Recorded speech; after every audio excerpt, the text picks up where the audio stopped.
It's amazing what a bit of love, a dog, and other children that are suffering like you can do to just make you feel better. The three of us would be in prison in Australia because we are hugging, kissing, patting, stroking, hugging kids all day long, and it's just not acceptable behaviour. It's not politically correct anymore in the rest of the world. And how can you not hug and kiss these kids? That's what they need most of all. Yeah, no one's going to stop us hugging and kissing. Some days I go through the village, I say, all I am is a designated hugger. Yeah.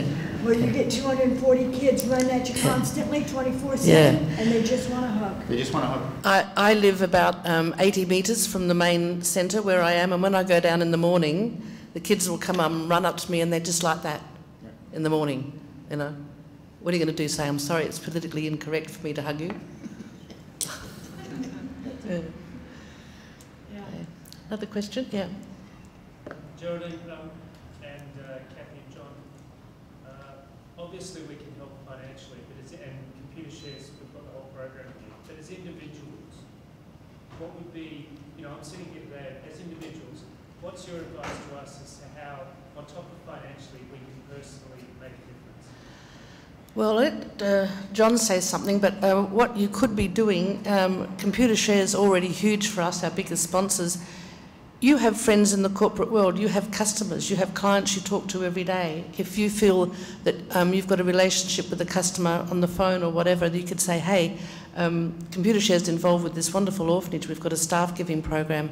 Who should we tell Geraldine and John to contact in your company to see if we can get staff giving program? So use your connections to try and open some more doors for us. I just had meetings with ANZ Bank yesterday with the philanthropy head, and I'm probably 6 months away from getting a staff giving program up and running in ANZ. JB Hi-Fi is another great sponsor. They have us on their staff giving program. So if you've got customers or clients that you have a good phone relationship with, tell them what Computershare is doing and saying, is there any chance with your corporation you might want to be interested in the same thing?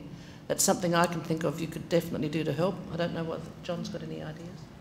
That's a great question. Those of us who, one, I think Geraldine has a great idea. Tell other potential donors, come visit.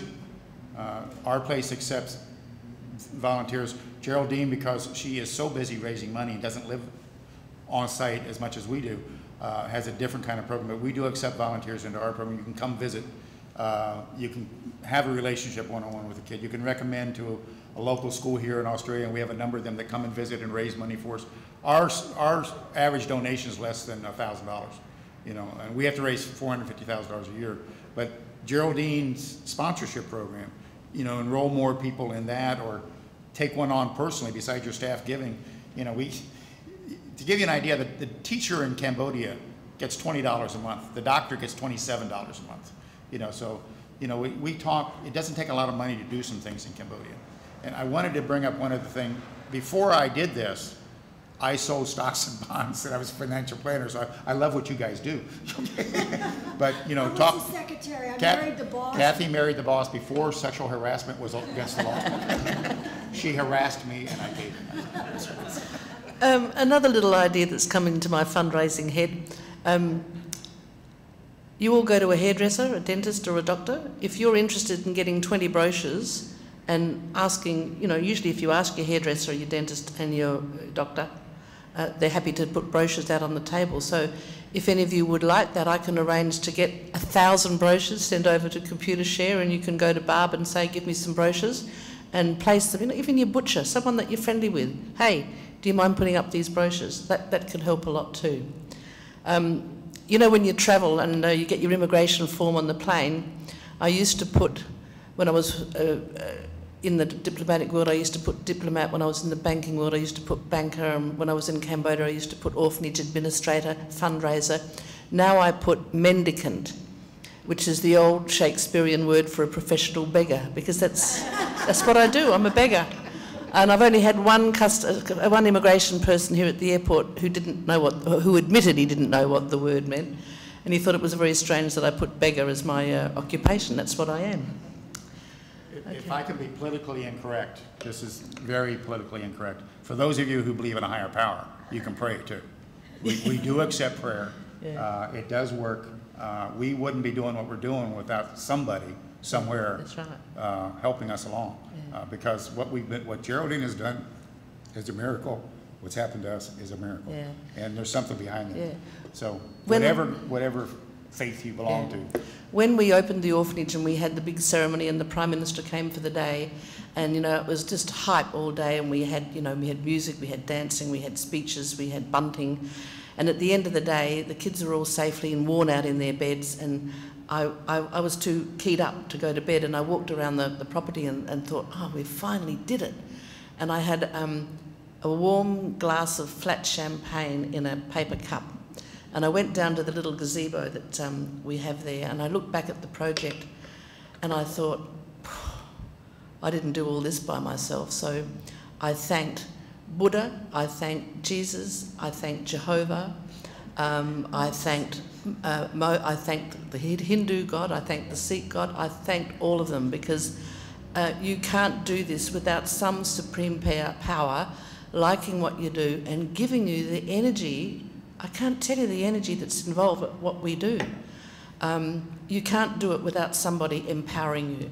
So I don't care who he is or who she is, as long as they keep on helping us do what we do. Yep. I want to make one important point. All the kids at Sunrise and all the kids at our place are Buddhist. They stay Buddhist.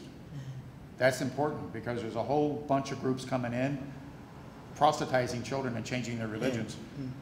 They're not there to help the kids, they're there to convert people. And there's a slight difference, and I've got nothing against people converting people, but that's not why Geraldine's there, it's not why Kathy and I are there. We're there to help children. And that's important. We raise them in the faith of their parents. If they happen to be Christian parents that we know about, then we do that. When I first met John and Kathy, I knew they were Catholic missionaries, and I thought, oh, get the garlic out, and this is why when I first met them, I was a bit hesitant. But what I love about them as Catholic missionaries, they do Christian work.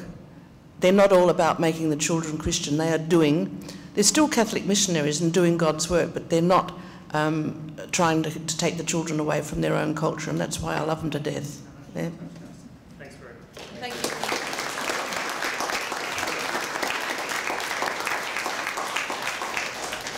Can I just ask the ones that are already in the staff giving program to stand up so I can give you a hug before you go? Who's already in the program? Okay. The ones who aren't in it. Okay, thank you very much, guys. Thank you.